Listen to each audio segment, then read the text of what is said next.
Britain is filling Germany's boots in Eastern Europe because of multiculturalism and the Holocaust. By Colin Liddell. In a daring diplomatic move, Britain has set up a military alliance to counter Russian expansionism and adventurism.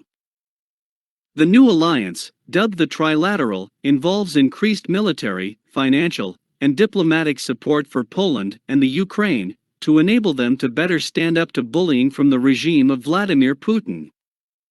In a speech delivered on Friday, January 21 to the Lowy Institute in Australia, UK Foreign Minister Liz Truss outlined the main points of the new setup, which will supplement and enhance existing arrangements with NATO. This week, the United Kingdom announced a new package of training, support and defensive weapons for Ukraine to boost their defensive capabilities. And we're working with our partners on high-impact measures targeting the Russian financial sector and individuals. We're also strengthening our bilateral partnership following high-level talks in London in December, and we're fostering new trilateral ties with Poland and Ukraine. We're also pushing for alternatives in energy supply, so that nations are less reliant on Russia for their gas.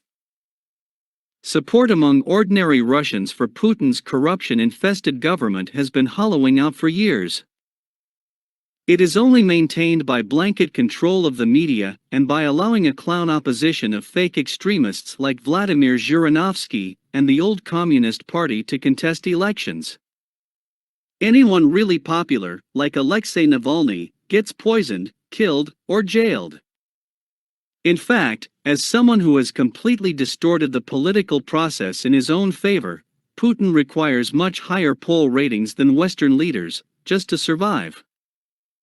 Also, if he were to lose his power, it is almost certain that he would be on criminal charges for corruption and probably for murder.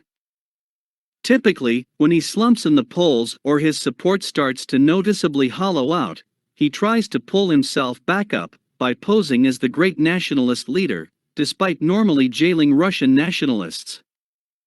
This sometimes involves picking fights with his much smaller and weaker neighbors.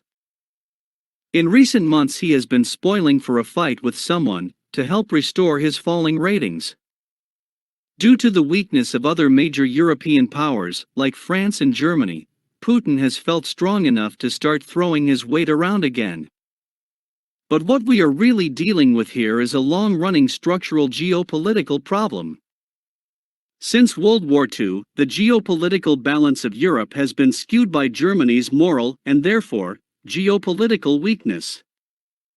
As the continent's economic giant, it should be doing a lot more to maintain a stable balance of power, but it won't or it can't. Britain's recent move is clearly an attempt to compensate for this German deficiency by creating a direct vector of support from Britain straight into the heart of Eastern Europe, effectively and literally bypassing Germany. Germany's geopolitical weakness comes from its inability to take on a strongman role without evoking the ghosts of Nazism, as well as from its attempt to greenwash itself through espousing extreme ecological politics.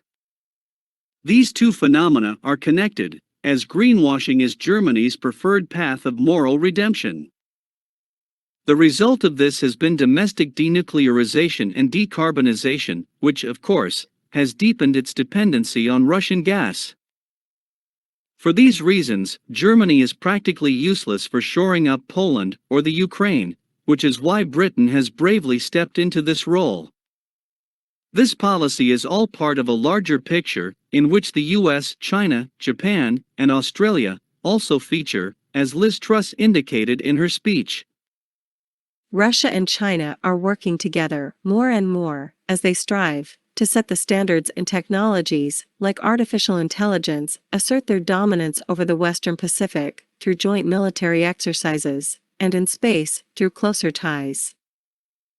The International Institute for Strategic Studies argues, we are now seeing the strongest, closest and best relationship the two countries have had for 70 years. And we are seeing an alignment of authoritarian regimes across the world. It is no surprise that regimes like Belarus, North Korea or Myanmar find their closest allies in Moscow and Beijing. They don't look to these nations as partners, but as puppets. Moscow wants them to promote their propaganda and destabilize free democracies on their doorstep. At the same time, Beijing has forged a so-called Iron Brotherhood with Belarus. China is the biggest buyer of Iranian oil, and Pyongyang's largest trading partner. China and Russia have spotted an ideological vacuum and they're rushing to fill it. They are emboldened in a way we haven't seen since the Cold War.